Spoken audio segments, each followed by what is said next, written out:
Hi friends, welcome to நீச்சு பொண்ணு vlogs. இந்த வீடியோவில் என்ன பார்க்க போகிறோன்னா, ஆல்ரெடி நீங்கள் thumbnail பார்த்து கெஸ் பண்ணியிருப்பீங்கன்னு நினைக்கிறேன்.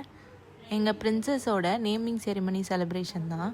ஒரு வீட்டில் எப்போ சிரிப்பு சத்தம் அதிகமாக இருக்கும் தெரியுமா? பேபி வந்த அப்புறம்தான். ஃபேமிலி ஃபுல்லாக சேர்ந்து செலிப்ரேட் பண்ண இந்த அழகான மொமெண்ட்டை உங்கள் கூட ஷேர் பண்ணணுன்னு ஆசைப்படுறோம். 9 months வெயிட் பண்ணி இன்றைக்கி தான் அவளுக்கு அஃபிஷியலாக நேம் வச்சுருக்கோம்.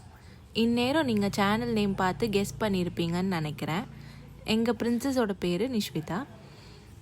ஃப்ரெண்ட்ஸ் அண்ட் ஃபேமிலி மெம்பர்ஸ் பிளெஸிங்ஸோட எங்கள் குட்டி பிரின்சஸ்க்கு நேமிங் செரிமனி நல்லபடியாக நடந்து முடிஞ்சுது. உங்களோட பிளெஸிங்ஸ் எங்களோட பிரின்சஸ்க்கு வேணும். அண்ட் எங்கள் சேனலுக்கு மறக்காமல் சப்போர்ட் பண்ணுங்கள், சப்ஸ்கிரைப் பண்ணுங்கள்.